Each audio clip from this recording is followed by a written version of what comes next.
Latest updates ఎప్పటికప్పుడు పొందడానికి big TV WhatsApp channel follow అవ్వండి. లింక్ డిస్క్రిప్షన్ లో ఉంది. విజయసాయిరెడ్డి పరిస్థితి అడకత్తెర పోకచెక్కలా తయారైందట.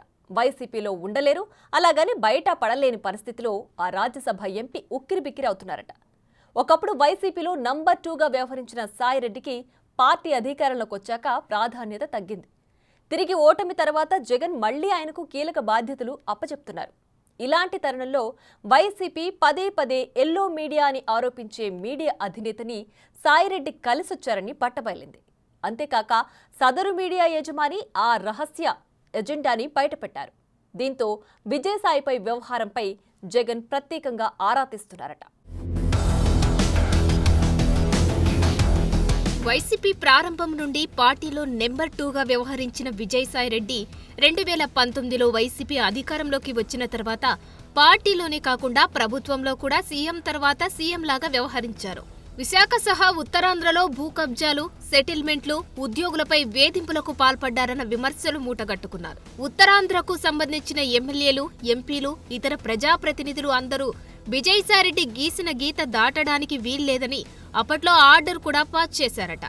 ప్రభుత్వానికి సంబంధించి ఉత్తరాంధ్రలో ఏ పని కావాలన్నా, సీఎం జగన్ను ఎమ్మెల్యేలు కలవాలన్నా, నియోజకవర్గ సమస్యలను జగన్తో చెప్పాలన్నా కూడా విజయసాయిరెడ్డి అనుమతి ఉండాల్సిందే అన్నట్లు నడిచింది వ్యవహారం.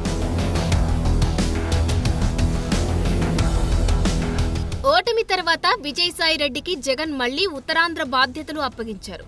విజయసాయి భూ కబ్జాలు, అవినీతి ఆరోపణల మీద ఆయన కూతురుకు సంబంధించి భీమిలి సమీపంలోనే సిఆర్జెడ్ నిబంధనలను ఉల్లంఘించి చేపట్టిన నిర్మాణాల విషయంలోనూ కూటమి ప్రభుత్వం కఠినంగా వ్యవహరిస్తుంది. చంద్రబాబుపై తీవ్రస్థాయిలో విమర్శలు చేసే విజయసాయిరెడ్డి మళ్లీ ఉత్తరాంధ్ర రాజకీయాల్లో కీలకమైన నాయకుడిగా వైసీపీ నుండి రాజకీయాలు చేయడానికి సిద్ధపడితే కూటమి ప్రభుత్వం ఎంతవరకు విజయసాయిరెడ్డి ఆటలు సాగనిస్తుందా అనే చర్చ జరుగుతుంది.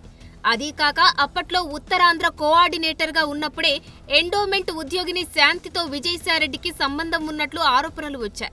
అది తెలిసి కూడా జగన్ ఆయన్ని తిరిగి అక్కడికే పంపడంపై పెద్ద చర్చ జరిగింది.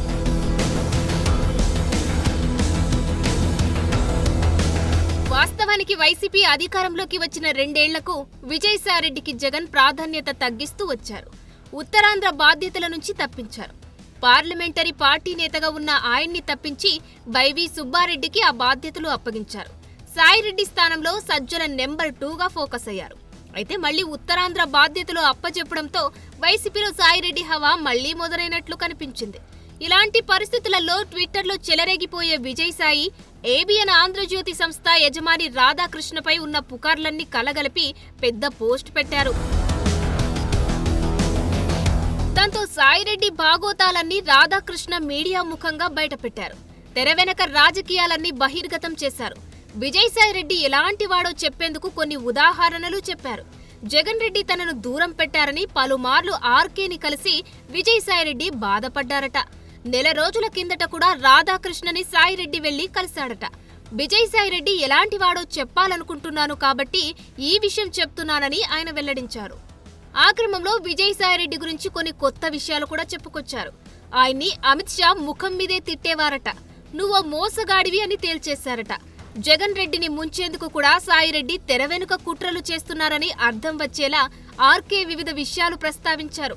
ఆయన జగన్తో పాటు తనకు ఇబ్బంది అవుతుందని అనుకుంటే ఎవరితో అయినా స్నేహం చేయడానికి రెడీగా ఉంటారని పేర్కొన్నారు. విజయసాయిరెడ్డి అందరిపై ట్వీట్లు పెట్టి తర్వాత పై వాళ్ల ఒత్తిడితో పెట్టాల్సి వచ్చిందని వారికి ఫోన్లు చేసి క్షమాపణలు చెబుతారట. మరి ఆయన వెల్లడించిన విజయసాయిరెడ్డి బాగోతాల విషయం పక్కన పెడితే విజయసాయిరెడ్డి వెళ్లి ఆయన్ని కలిసి వచ్చారన్న అంశం జగన్ కి డైరెక్ట్ గా టచ్ అయిందట. జగన్ తరచూ ధ్వజమెత్తే మీడియా సంస్థల లిస్టులో ఏబిఎన్ ఆంధ్రజ్యోతి పేరు ముందుంటుంది. అలాంటి ఆయన్ని సాయిరెడ్డి వెళ్లి కలవడమేంటి, అసలు ఆయన రాజకీయమేంటి అని జగన్ ఆరా తీస్తున్నారట. ఆ కోపంతోనే సజ్జల రామకృష్ణారెడ్డిని రాష్ట్ర పార్టీ కోఆర్డినేటర్గా నియమించారట. విజయసాయి ఇన్ఛార్జిగా ఉన్న ఉత్తరాంధ్ర నేతలు 2 పార్టీ రాష్ట్ర కార్యదర్శులుగా నియమించి వారిని పార్టీలో ఆయనకి బాసుల్ని చేశారట. మరి మున్ముందు వైసీపీలో సాయిరెడ్డి ఇంకెంత టార్గెట్ అవుతారో చూడాలి.